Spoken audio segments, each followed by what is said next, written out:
Mama, umeshajifungua mtoto wako, mkunga au daktari au nesi wako akakuruhusu uweze kwenda nyumbani, lakini akakupa maelekezo kwamba baada ya siku 3 uweze kurudi, au ndani ya wiki hiyo toka uweze kujifungua uweze kurudi hospitali ili ya kufanyia uchunguzi wewe na mtoto wako. Wewe ukaamua tu kwamba mimi siwezi kwenda kwa sababu kwanza niko vizuri, lakini vile vile na mambo mengi. Isitoshe inawezekana ni usumbufu. Karibu kwenye somo tujifunze pamoja siku ya leo. Sasa kuna malalamiko nimeyapokea hapa kwa moja mfuataji wangu, yeye anaitwa Lizi. Anasema sasa hivi jamani, hospitali napo wanatuchosha. Unakuta mtu umemaliza kujifungua, umeruhusiwa kurudi nyumbani, lakini bado unaambiwa uhudhurie hospitalini kila wiki ndani ya mwezi 1.5 ili uangaliwe wewe na kichanga wako. Wakati muda huo unatakiwa upumzike, ndo uko barabarani kutingishwa tu jamani. Ni kama anasikitika, lakini vile vile anatoa malalamiko. Sasa Lizi na wengine, na binafsi mimi sehemu ambayo tunafanya kazi, wakina mama mara baada ya kuweza kujifungua ukiwaambia warudi, huyu yeye aliambiwa kila wiki arudi ndani ya mwezi 1.5. Maana yake atatakiwa kuweza kurudi almost mara 6, kitu ambacho inawezekana alikuwa na shida nyingine ambayo sio utaratibu, kwa sababu utaratibu wa hapa Tanzania mara nyingi mama anaweza karudi mara 4 au mara 3. Anaweza kafanya hudhurio la kwanza pale ambapo amekamilisha labda masaa 48 mpaka masaa 72, na mara nyingi wao tunasema siku ya 3 toka uweze kuruhusiwa kutoka hospitali, kwa sababu unajua hospitali tutakaa masaa 24 kama nilivyosema. Lakini vile vile hudhurio la pili utatakiwa kwenda hospitali kwa ajili ya kufanyia uchunguzi wewe na mtoto wako kati ya siku ya 7 mpaka siku ya 14. Manake mtoto akiwa na umri wa wiki 1 mpaka wiki 2, hapo unaweza kaenda kufanya hudhurio kwa ajili ya uchunguzi. Na hudhurio lingine la 3 utaenda wiki ya 6 ambapo na mtoto huwa anakuwa anapewa chanjo. Kwa Lizi siwezi kuzungumzia sana. Huyu ndio mzungumzia ambaye anaweza karudi mara 3 mara 4, ni mama ambaye hana shida yoyote na mtoto ambaye hana shida yoyote. Anarudi ndani ya siku 7, anakuja kurudi siku ya 28, anarudi siku ya 42. Na madaktari wengine wanaweza kusema urudi siku ya 3, lakini urudi vile vile siku ya 7 baada ya wiki 2, baada ya siku 28 na baada ya siku 42, au ile siku ya 42 ambao ni wiki 6. Kwa sababu unajua kwamba mama ukishajifungua bado kile kipindi cha kupona kwako ule ujauzito uliokuwa nao, via vya uzazi virudi vizuri, ni kipindi cha wiki 6. Kwa hiyo ndani ya zile wiki 6 ndipo ambapo mama anakuwa anapona kile kipindi chake. Sasa huyu Lizi yeye analalamika kwamba ameambiwa arudi almost mara 6. Hii huwa inategemeana na hali yake. Kama na ugonjwa fulani, mfano una ugonjwa wa pressure, una kisukari, una matatizo fulani, au mtoto alizaliwa kwa na changamoto fulani, daktari anaweza kuambia urudi kila wiki, au inawezekana kila baada ya siku 3 ili aweze kuangalia. Kwa mfano wakina mama ambao wanakuwa wamejifungua walikuwa na pressure ile ya ujauzito, huwa mara nyingine tunaweza kusema mama ameshajifungua, amekaa hospitali masaa 24, ukaruhusiwa, tukakwambia siku ya 3 uweze kurudi. Lengo la kurudi ni kuangalia pressure inaendaje kwa mwitikio wa zile dawa ambazo umeweza kuandikiwa. Wakati mwingine pressure inaweza kaanza mara baada ya kuweza kujifungua. Kwa hiyo daktari anaweza kukwambia urudi siku ya 3 ili angalie zile dawa alizokuandikia zinafanya kazi vizuri, au pressure yako inaendelea kupanda, au kama ni dozi waweze kupunguza kwa sababu pressure inaweza kashuka zaidi. Kwa hiyo ni vema uweze kufuata huo utaratibu, lakini usilalamike, uliza kwa nini unaniambia niweze kurudi siku ya 3? Mimi kwenye uzoefu wangu, wakina mama ambao niliwaambia waweze kurudi ile siku labda ya 7 toka waweze kujifungua, au toka waruhusiwa, nakuta mama amejifungua labda kwa upasuaji au amejifungua kawaida, nikamwambia bwana siku ya 7 unatakiwa uweze kurudi. Wengi wao walikuwa na matatizo fulani ambayo nilikuwa natamani kuweza kujua maendeleo yao, lakini waliokuwa wakirudi wengi walikuwa ni watumishi wa afya, yaani nakuta ni mfamasia au ni nesi ndio wanarudi, lakini wengi walikuwa hawarudi, na hawarudi kwa sababu wanapuuza. Yeye anajua kwamba mimi nishajifungua niko vizuri, na mara nyingi magonjwa kama haya ya pressure wengi nimekuwa nikiwaambia kwamba warudi kwa sababu hayana dalili yoyote. Ukimwandikia dawa anaenda natupa dawa, lakini vile vile hanywi zile dawa na harudi. Anakuja kurudi, either wengi niliokutana nao mimi, wengi wanakuja kurudi anakuta ile pressure imepanda sana, alipata kifafa cha mimba, kwa sababu kinaweza kutokea hata kama umeshajifungua. Hata kama umeshakaa wiki 2 toka ujifungua, unaweza kupata kile kifafa cha mimba. Lakini vile vile mama mwingine anarudi ameshapata stroke au ameshapata kiharusi, ameparalyze upande mmoja. Hao nimekutana nao wengi, na wengi niliwapa rufaa kwa sababu tayari walikuwa kwenye changamoto, ubongo umeshapata shida, lakini walipuuza yale maelezo ambayo niliwaambia.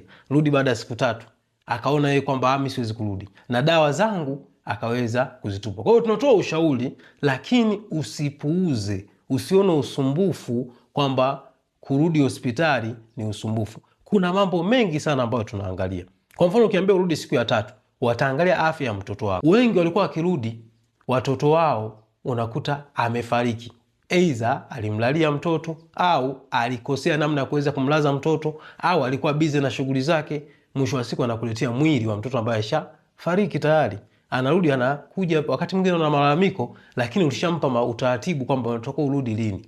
Lakini vitu vingine ambao tunashauri ni zile dalili za hatari, kwamba urudi unapoona dalili fulani za hatari, unapoona kichwa kinauma sana, unapoona damu inatoka nyingi, unaona homa, mtoto wako analia sana, hanyonyi, anapata shida ya kupumua, na dalili nyingine nyingi za homa, vitu vingi. Mama harudi, atahudhuria kwenye duka la karibu la dawa, na mwisho wa siku anapokuja kwako tayari mtoto yupo kwenye hali mbaya, yuko kwenye hatua za mwisho za kuweza kufariki. Sasa tafiti zilizofanyika 2005, 2004 hapa Tanzania zilionyesha kwamba vifo vya kina mama 50% na vifo vya watoto 50%, yani nusu ya vifo vyote huwa vinatokea ndani ya masaa 24 toka mama aweze kujifungua. Manake bado huko hospitali, unaweza kufariki kwa kupoteza damu nyingi, unaweza kufariki labda ulifanywa upasuaji au kushona vizuri mji wa uzazi, unaweza kufariki kwa sababu tu ya kutumia dawa za usingizi, zinaweza kupelekea changamoto na mambo mengine mengi sana, ikiwemo na wale ambao wanaharibu mimba au tunasema abortion. Lakini vile vile watoto walifariki ndani ya wiki moja toka wazaliwe. Yani ukiwachukua watoto 100 waliofariki, watoto 75 walifariki ndani ya wiki moja au wakiwa na umri wa wiki moja toka waweze kuzaliwa. Na vile vile wakina mama 60% walifariki ndani ya wiki moja toka waweze kujifungua. Hapa nazungumzia kwamba ukichukua wakina mama 100 waliofariki kwenye baada ya kujifungua ndani ya ile wiki moja, na kukuta kina mama 60 walifariki ndani ya wiki moja toka waweze kujifungua. Na sababu za vifo vyao ni zile zile: kupoteza damu nyingi, kupata maambukizi kwenye via vya uzazi ambao kitaalamu tunaita puerperal sepsis. Lakini vile vile mama unaweza kuambiwa urudi baada ya wiki 2 au ile siku ya 28 au siku ya 42. Sisi vitu ambavyo tunaangalia ambavyo vinaweza kutokea mara baada ya kuweza kujifungua. Kwa mfano, unaweza kupata sonona mara baada ya ujauzito.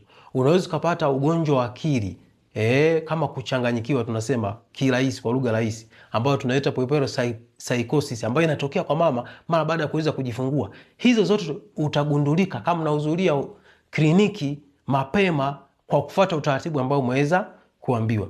Hapa sasa tunazungumza kwa wale ambao unakuta yeye hana shida yoyote, ndio unamwambia siku ya 3 toka uweze kuruhusiwa kutoka hospitali, kwa sababu unajua hospitali tutakaa masaa 24 kama nilivyosema.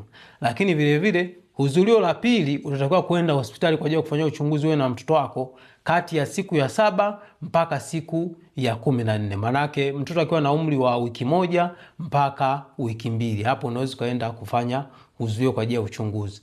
Na hudhurio lingine la 3 utaenda wiki ya 6, ambapo na mtoto huwa anakuwa anapewa chanjo. Lakini vile vile kwa mama ambaye kama nilivyosema, unawezekana na magonjwa yako, una kisukari cha ujauzito, kisukari cha muda mrefu, pressure ya ujauzito, pressure ya muda mrefu, una sijui una kifafa, yani una magonjwa fulani ya muda mrefu, una maambukizi ya virusi vya ukimwi, una maambukizi sijui ya kaswende, daktari anaweza kukwambia kila wiki uweze kurudi ili uweze kuangalia mwenendo wa afya ya mtoto wako. Lakini vile vile na we mwenyewe vile vile kuangalia mtoto. Inawezekana wakati mwingine umejifungua mtoto ambaye hakukomaa, alikuwa chini ya uzito, chini ya kilo 2.5.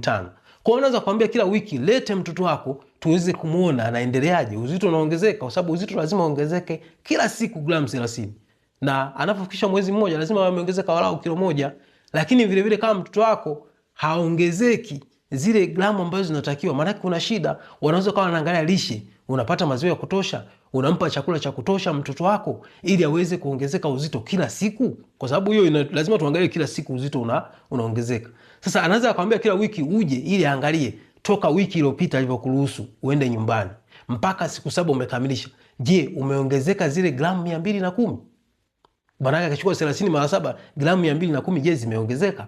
Kama hazijaongezeka, zimeongezeka labda gramu 100, maana yake uzito wa mtoto wako au ukuaji wa mtoto wako uko finyu. Kwa hiyo unaweza kukuuliza maswali na wakajua kwamba kumbe changamoto wewe upati lishe ya kutosha, au maziwa hakuna, au kuna shida nyingine, na wakatafuta suluhisho. Hivyo utavijuaje? Kwa kuhudhuria hospitali au kliniki husika kwa muda ambao umeweza kupangiwa. Usilalamike na usizungumzie hizi issue za barabara, sijui unatingishwa na nini. Mimi naona haya ni malalamiko na sioni kama yanaweza kukusaidia, na wengi huwa wanakuja kupata changamoto au wanakuja kujua uhalisia haya mambo mara baada ya kupata shida kubwa. Kwa hiyo unaweza kuambia tu, kwa mfano, mimi natoa mfano, kuna mama mmoja ambaye yeye nilikuwa namshauri kwamba uwe unarudi kufanyiwa uchunguzi wa presha yake.